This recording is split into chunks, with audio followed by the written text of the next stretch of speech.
How many times have you heard ChatGPT come back and go, that's a sharp take, Ian. That's a real sharp take.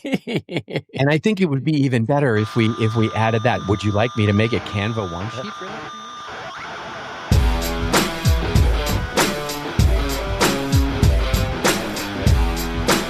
Hello and welcome to the Rose and Rockstar from the Rockstar CMO effing marketing podcast and the Marketing Podcast Network. I'm your host, Ian Truscott, managing partner at Velocity B, a B2B sales and marketing advisory firm. It's Saturday the 15th of November, and in a moment I'll join my chum, Robert Rose, Chief Troublemaker at 7th Bear, in our virtual bar, the Rose and Rockstar, where over one of his fabulous cocktails, I'll pick his brains on a marketing topic that is top of mind for me. This week, over a cocktail with a biscuit rim, yes, that is a thing, we discuss the idea of being good at AI, inspired by a study by a university in Finland, covered by Inc. magazine, and the Dunning-Kruger effect it reported. But first, we need to pay the bar tab. I'll be back in a moment. We'll be right back. We'll be right back. You may know you're listening to this show along the Marketing Podcast Network, but did you know there are other great shows on MPN to help your business? Robbie Samuels hosts the On the Schmooze podcast. Robbie, tell listeners what to expect from the show. Since 2015, I've interviewed entrepreneurs who overcame challenges to achieve success in their field or industry. Tune in to On the Schmooze to listen as I ask deep questions to elicit untold stories about leadership and networking. And where can people subscribe? Find the show at ontheschmooze.com or on marketingpodcast.net, or just search for it wherever you get your podcasts. You heard them. Go subscribe. This episode is brought to you by Netflix. This Monday night, witness the end of an era. John Cena takes center stage for his final appearance ever on Monday Night Raw. One last match, one unforgettable farewell. Come celebrate the legacy of a true WWE legend. Monday Night Raw, November 17th at 8 p.m. Eastern Time, 5 p.m. Pacific Time, only on Netflix. Be there for the moment everyone will be talking about.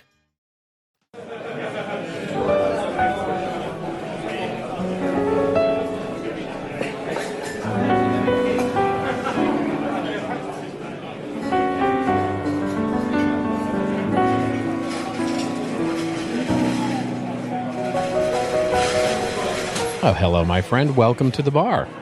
Thank you very much, mate. How are you? I'm doing well. It's winter-like here, which is nice in Southern California, which means we're getting chilly weather and rain and all of that, which is, I know, Tuesday for the UK, but it is it's actually very much a nice, refreshing change here. So it makes me want to stay inside and cook and drink cocktails. So it's a good thing we're here. Nice, I like that. And yes, you're absolutely right. I mean, we've had a storm come through today, so it's been raining all day. So it's not just a Tuesday; it's a Friday. Yeah, well, there you go. Yeah. What's your go-to when you're cooking? What's your speciality? Chili, Texas chili. Nice. The best thing I make is chili, and it's the only thing that my wife really likes that I make. Otherwise, she tolerates my cooking, but yeah, she likes that. And is Texas? I know when you normally talk about drinks, but it's Texas chili. No beans. I was going to say that. No beans. Isn't it? That's what makes a Texas chili is that there's no beans and no bean. Yeah, splendid. Well, what are we drinking this evening? Well, tonight we have we have the most so it's the most non-Texas thing ever. We actually have it's the most California drink ever. How about that? Yeah. And basically it is. So, are you a fan of the chai tea? Yes, I don't mind a bit of chai tea. Yeah. Okay, so this is a spiced chai martini recipe that we're going to be making tonight, so. It's lovely. It's better than it sounds. Let me put it that way, because it sounds like it wouldn't be good, but it actually is. And so you can do a lot of different things to the rim of the glass here, and this will appeal to the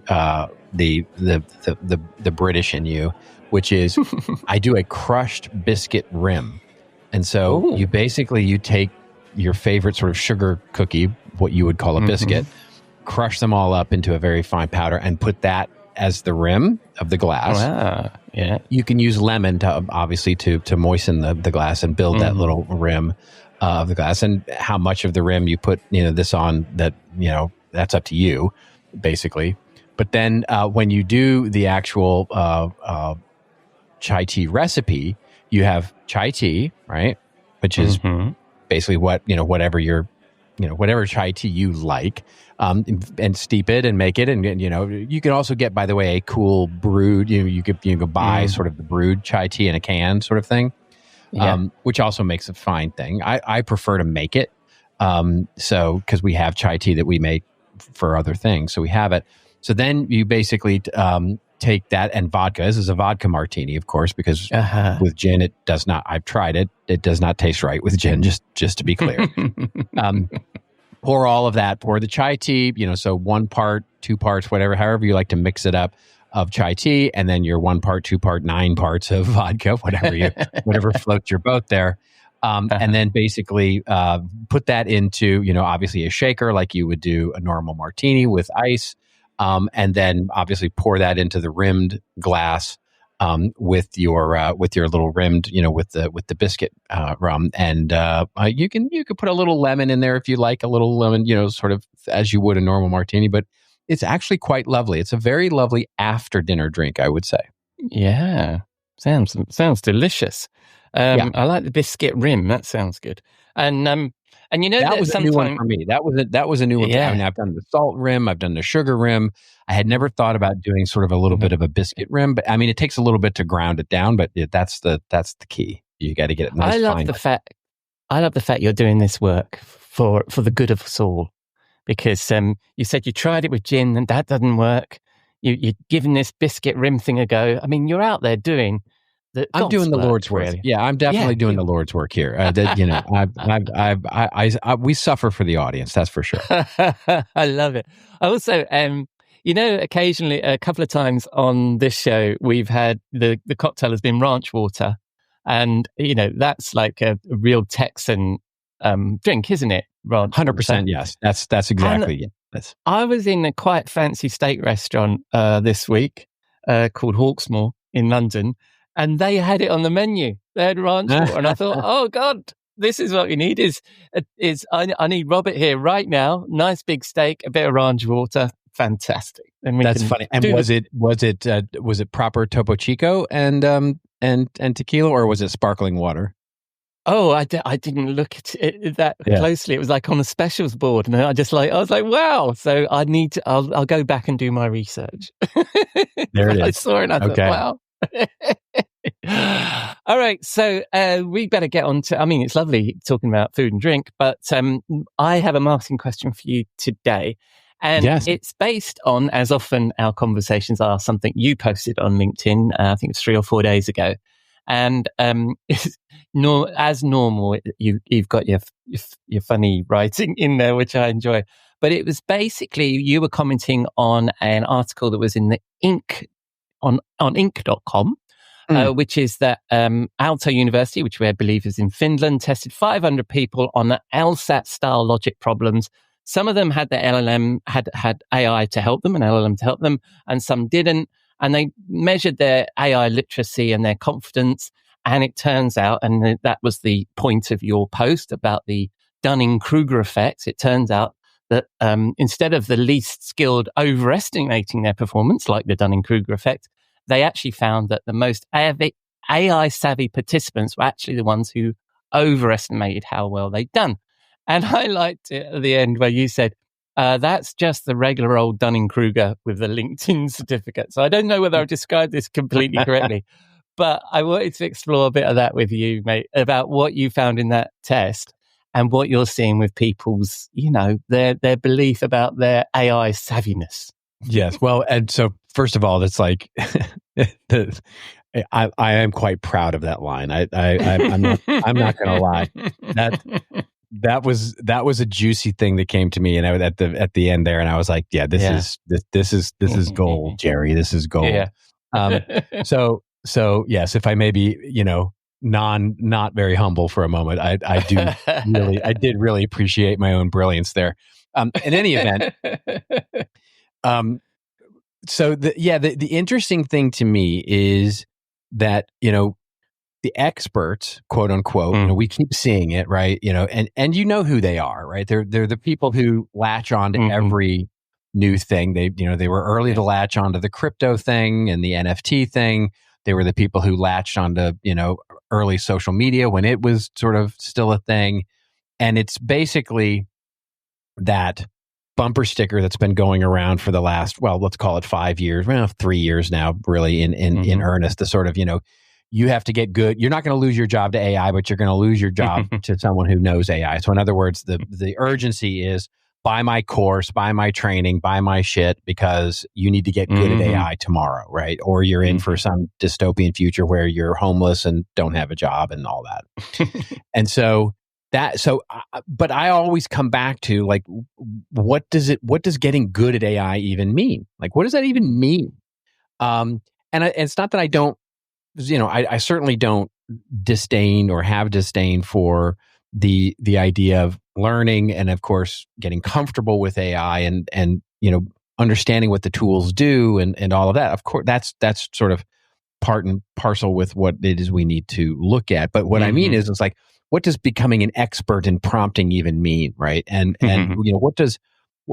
so I have always been really pressing and maybe a bit too strident in my evangelism, but I've always said to my clients anyway, no, you need to go get good at the thing that you want to be good at, and then AI will help you be better at it. And so that's the opportunity here, is that if you want to be good at strategy or creativity or photo photography or videography or animation or whatever skill that you want to be good at, go get good at the thing. Go get good at that thing, because then AI helps you amplify that skill. And I always called it the Dunning-Kruger effect, because what it ends up being is that in so many ways, people who think they're good at marketing will think they're good, and that aren't, by the way, have a much higher level of confidence about what AI comes back with, because the Dunning-Kruger effect, right? You think you're better at it than you are.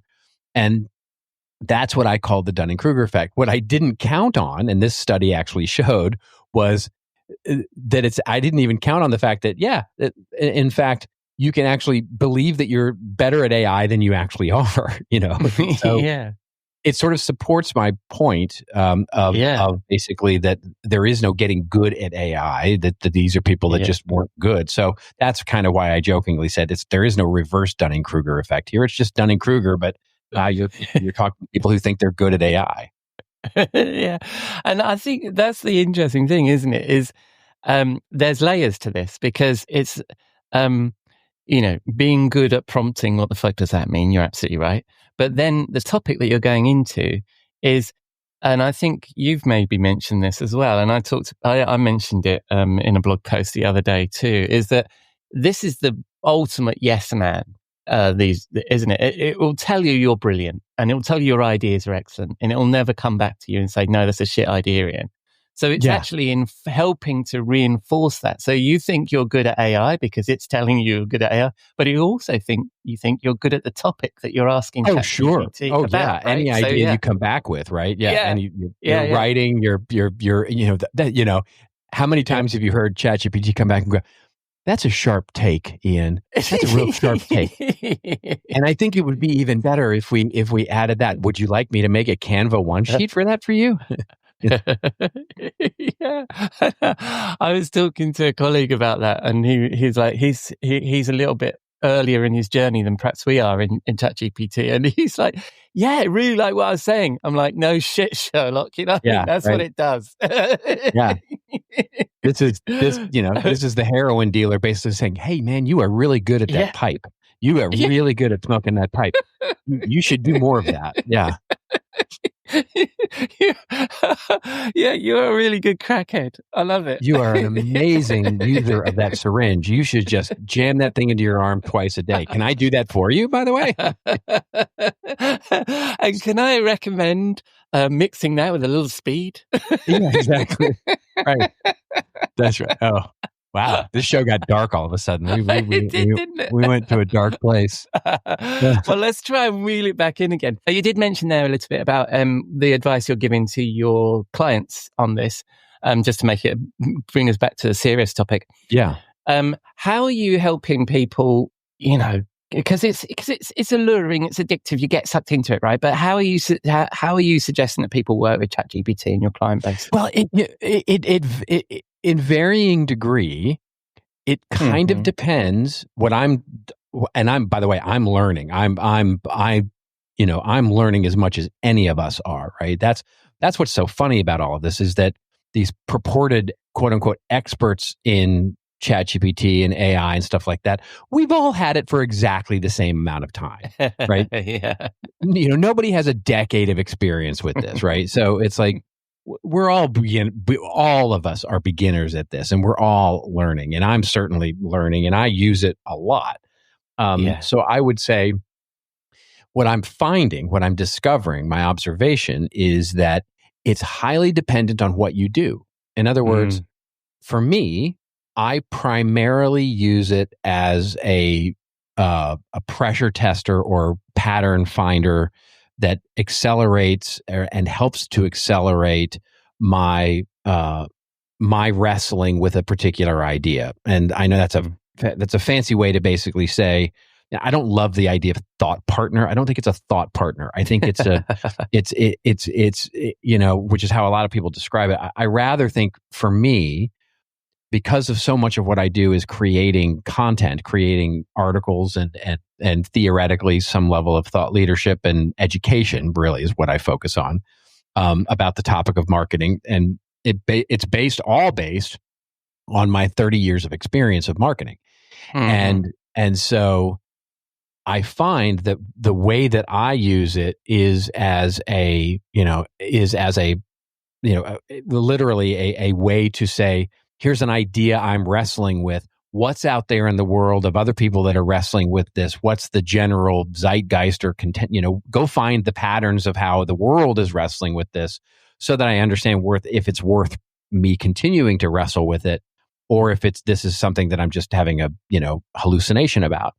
And that back and forth is the way I use it. So call that strategy development, call that education development, call that content development, whatever it is. If I were, on the other hand, and I have, that's my day job, I have found let's call it a rekindling and or a repassion for my love of music. I play music, right? Yeah. And so the way I use AI as a musician is completely different. The way I use AI as a musician, and I use Suno primarily, is that I have my original music and I write lyrics, but I can't sing and I can't add other musical accompaniment.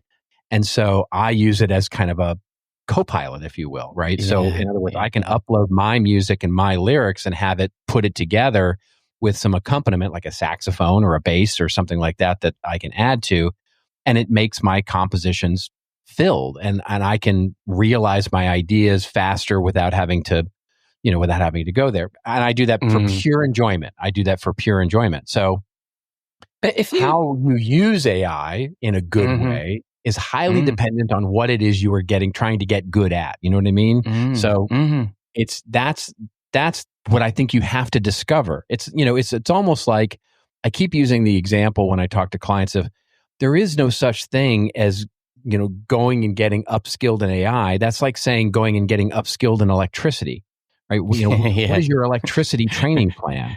And it's like, no, you need to figure out what it is you're trying to use the tool to do, which is to get better or leverage in the thing that you're trying to do, whether that's plugging in a chainsaw or it's plugging in a typewriter.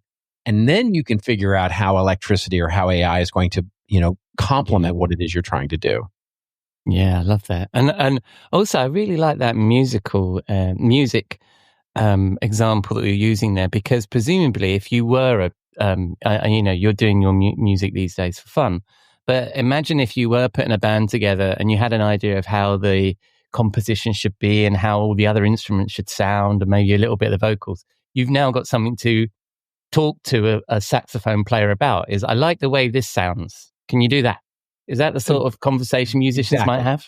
Yeah. That's exactly right. You know what I mean? Yeah. It's almost like a sketch pad, right? Where you can sketch out the entire thing without having to write it all out in a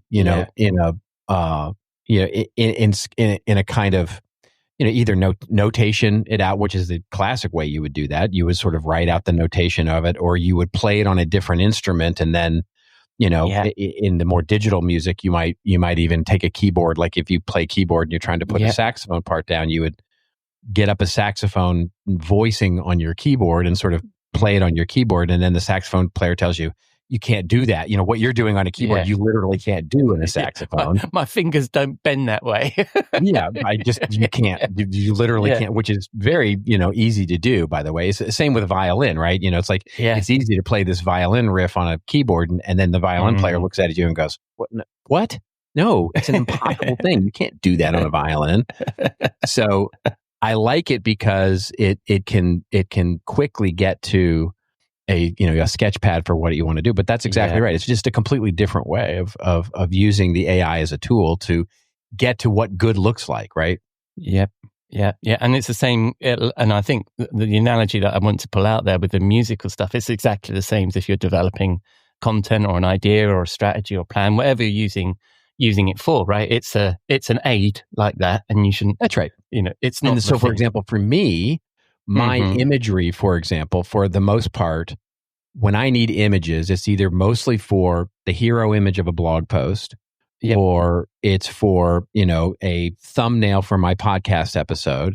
And we use AI a lot for that. And the reason is because it kind of doesn't matter. It just needs to be a visual representation of this week's episode or this week's blog post. And so it's like, I don't need something that's a fine work of art that it's human generated, etc. I just need something that's visual, that's quick and easy, and serves as a background for the user experience. And it's like, I can just crank out, I have a style for my blog, and I can use AI to crank out a good enough visual image, because that's all it's meant to do, is just visually break up the UI for the blog post. And so I don't need a human to do that, because that's just a waste of a human's time.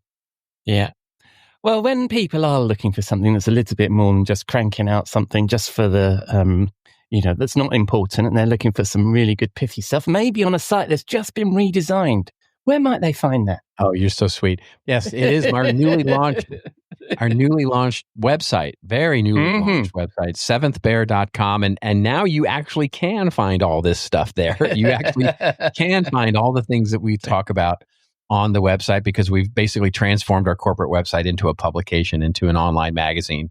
And so, and which is what we should have done years ago. And it's just much better. We're much happier with it. Nice. Cobbler's shoes. Or is it Cobbler's children's shoes? You've actually done the thing that you've always wanted to do, and you advise other people to do. So I think that's fantastic. It's the thing that I never had the guts to do, to be quite honest. Okay. I always was like, but the website has to be sort of my, the company's resume, and, the case studies, and why we're so awesome, and copywriting. And as I started redesigning a new website with all of that stuff, like why we're so great, and what our point of view on the world is, and all that kind of stuff, it's like, no, nobody wants to read that shit. The only reason they're coming to they'll find all that on search and on LinkedIn, and they'll find that in ChatGPT. What they're coming for is actually the thing that you do. And basically the thing that we do at Seventh Bear is modern marketing guidance. That's like, so demonstrate that, right? Give the audience a reason to come to the website, which is give them some modern marketing guidance. Nice. And when people spin the dial on the interwebs and they're looking for some modern marketing guidance, where are they going to find you? Well, they'll find us at seventhbear.com. So, and LinkedIn, of course. LinkedIn is the biggest place. And the seventhbear.com and LinkedIn. Yeah, those are the two primaries. Nice. All right, mate. And for me, will you be in the bar next week? Of course. That's splendid. I'll see you then. Thank you, Robert. And of course, I'll include a link to Robert's original post in the show notes and in the LinkedIn post to promote this episode. Just search for Rockstar CMO on LinkedIn, and I'm sure you'll find it. So that's a wrap on our visit to the Rose and Rockstar. Thank you for putting a dime into your podcasting jukebox, selecting our track, and jiving along with us. You can find all of Robert's links to me, the Beat newsletter, our blog, and all of our previous episodes on our website, rockstarcmo.com. Coming up this week, Jeff and I will be discussing some new B2B buying research on Wednesday, and Robert will be back in the bar on Saturday. In the meantime, I'll leave you with this quote from Arjun Basu: "Without strategy, content is just stuff, and the world has enough stuff."